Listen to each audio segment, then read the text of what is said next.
नमस्कार दोस्तों, bloody take से एक बहुत ही ज्यादा हैरान कर देने वाले अनोखे एपिसोड में आज आप लोगों का फिर से बहुत बहुत स्वागत है। दोस्तों, आज के इस एपिसोड में हम आप लोगों के सामने लेकर आ गए हैं उत्तर प्रदेश के ऐसे कुछ खौफनाक और हॉन्टेड प्लेसेस जहां पर जाने से पहले आप लोगों को बहुत ज्यादा सोचना होगा।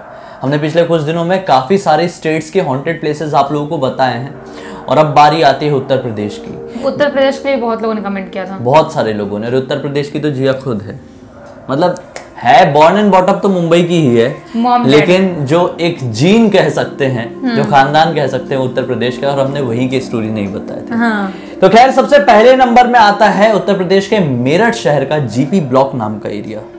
ये एरिया है या फिर बिल्डिंग है, ये आगे समझते हैं। बहुत बार कई सारे लोगों ने यहाँ पर 4 लड़कों को एक भूतिया घर के आसपास बैठे हुए देखे गए हैं। 4 लड़कों को उस भूतिया घर के आसपास बैठे हुए देखा गया है। हाँ, 4 लड़कों को।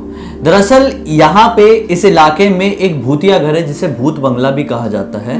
इस भूत बंगला के आसपास अक्सर 4 लड़के दिखाई देते हैं और कई बार एक लड़की लाल साड़ी में हाथ में कैंडल लिए दिखाई देती है। बहुत सारे लोग ये दावा करते हैं जब वो उस भूत बंगले के आसपास भी जाते हैं ना, तो उन्हें एक अजीब सी डरावनी सी फीलिंग मन में आने लगती है। एक डर सताने लगता है, एक अजीब सा अनजाना डर। मनहूस होगा वो जगह बहुत ज्यादा। हाँ, हो सकता है, क्योंकि मनहूस जगह पे जाने मतलब अंदर से बहुत मनहूसियत वैसे ही आने लगती है। और हैरान होने वाली बात यह है कि जितनी बार भी वो 4 लड़कों को और वो लड़की को देखा गया है, वो हमेशा एक ही कपड़ों में दिखाई दिए हैं। मतलब जब डिस्कस करते होंगे ना लोग कि अरे वहां पे हमें ये दिखाई दिया, वो दिखाई दिया, तो सेम कपड़ों में ही होते थे सब लोग। यानी ये नॉर्मल लोग नहीं थे। अगर नॉर्मल लोग होते तो बेशक वो कपड़े बदल के अलग अलग दिन वहां पे आते। एक ही कपड़ों में इतनी बार इतने सारे लोगों को कैसे कोई दिखाई दे रहा है? और आखिर है क्या, कौन लोग? समझ में नहीं। एक लड़की है, हाँ। 4 लड़के, कौन लोग है कुछ पता नहीं, बस देखा जाता है ऐसे ही। और अगर वो नॉर्मल लोग होते तो लोगों को बेशक इतनी जबरदस्ती डर नहीं लगता। वही तो, कुछ तो होगा वहाँ पे जो लोग इतना डरते हैं जाने से पहले। जरूर। सेकंड नंबर में आता है सिकंदराबाग लखनऊ का। यहाँ पे क्या हुआ था, शायद अंग्रेजों की और फ्रीडम फाइटर्स की कुछ लड़ाई हुई होगी, जिसमें 72 अंग्रेजों की और 2300 फ्रीडम फाइटर्स की डेथ हो गई थी। तो उस समय जो अंग्रेज थे ना, वो लोगों ने जितने भी फ्रीडम फाइटर्स की डेथ हुई थी, उनका सही तरीके से अंतिम संस्कार नहीं करने दिया था। डेड बॉडी उनकी वहीं पे पड़ी रही। वो लोग थे ही वैसे कि मतलब फेंक देते थे, मतलब अंतिम संस्कार नहीं करने देते थे, या बॉडी को बहुत गंदी तरीके से, मतलब क्या बोलूं मैं, उनको नष्ट कर देते थे और वैसे वो लोग। इसी कारण की वजह से जो इतने समय तक वहां पे डेड बॉडी पड़ी रही, उनका अंतिम संस्कार नहीं हुआ, उनकी क्रियाएं नहीं हुई, इस वजह से वो जगह हॉन्टेड बन गई। उनकी आत्मा भटकेगी ना अभी, अंतिम संस्कार नहीं हुआ है तो। आज भी इस गार्डन के आसपास लोग रात होने के बाद जाते हैं ना, तो उनको चीखने, चिल्लाने, लड़ाई होने की आवाजें सुनाई देती है लिटरली। मैंने बोला था ना, ऐसी जगह होती हैं कि जहाँ पे पहले लड़ाई हुआ हो, या वहाँ पे कोई बड़ा युद्ध हुआ हो, या कोई बहुत सारे लोग मरे हो, तो उनकी आत्मा भटकती ही है वहाँ पे, इसलिए इनकी वहीं भटक रही होगी। तीसरे नंबर का एक बहुत ही ज्यादा अजीब सा हॉन्टेड प्लेस है, जो कि गोरखपुर में है।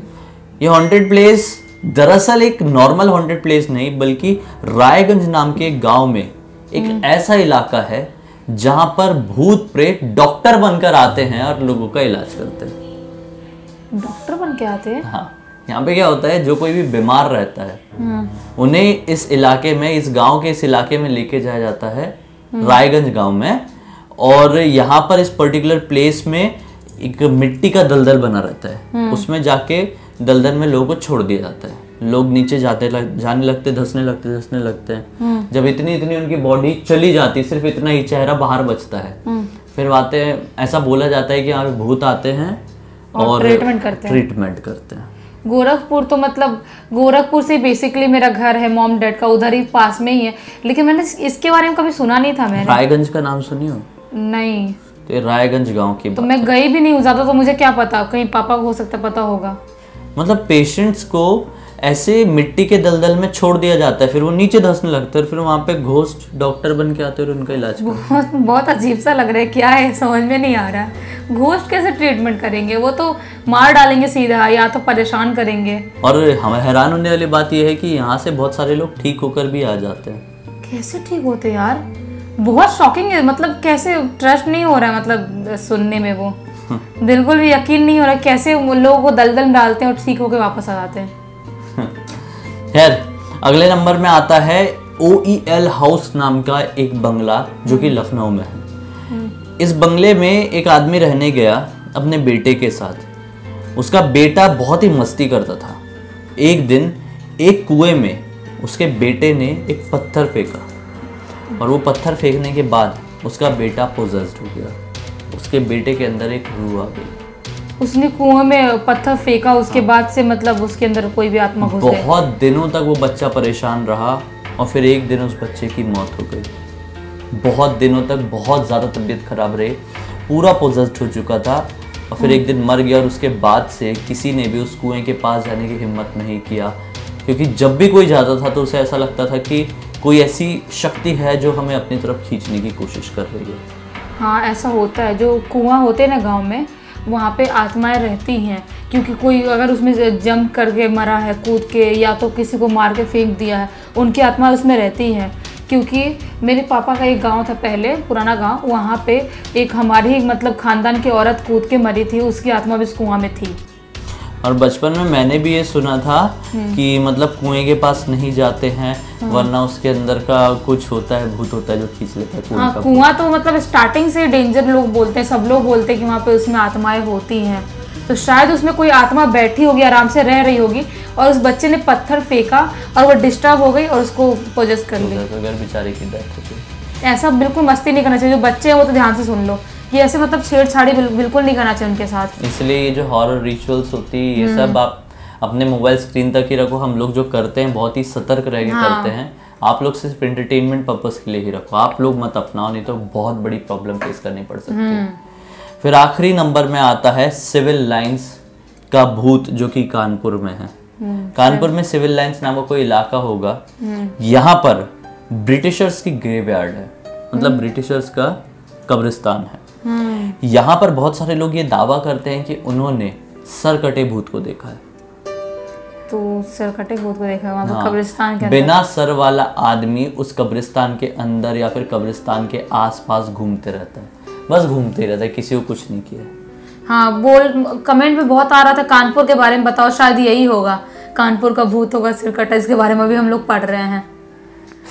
लेकिन इसके पीछे की स्टोरी क्या है, क्या कहानी है, इसके पीछे लोग अपने अलग अलग तुक निकालते हैं, अलग अलग चीजें बोलते हैं। तो आज तक ये कंफर्म नहीं हो पाया कि ये सिर कटा भूत है क्या, ये सचमुच में लोगों को दिखाई देता है या नहीं दिखाई देता है, आखिर इसके पीछे कहानी क्या है किसी को नहीं पता। अगर आप लोग भी कानपुर से, उत्तर प्रदेश से हैं और आपको इस सर कटे भूत के बारे में पता है तो कमेंट सेक्शन में जरूर बताइए, हमें इंतजार रहेगा। इनमें से कौन सा ऐसा हॉन्टेड प्लेसेस थे जो आपने कभी अपनी जिंदगी में एक्सपीरियंस किए हैं, उसके बारे में भी बताइए। हमें आपका इंतजार इसके लिए भी रहेगा। और इंस्टाग्राम के लिंक इस वीडियो के डिस्क्रिप्शन बॉक्स में हम दोनों की ही क्लिक करके डायरेक्टली वहां पर पहुंच जाइए। वहां पर हम लोग जुड़े भी रह सकते हैं और हमारी रेगुलर लाइफ से आप कनेक्टेड भी रहकर हमारे बारे में जानकारी भी पा सकते हैं। और हमें पहली बार देख रहे थे, चैनल को सब्सक्राइब करके बेल आइकन उतार के ऑल के ऑप्शन में क्लिक करना, भी इसी तरह के हैरान कर देने वाले रेगुलर वीडियोस हम लोग लेके आते रहते हैं। तो चलिए कल फिर से मिलते हैं, तब तक के लिए बहुत बहुत धन्यवाद। आपका दिन शुभ हो।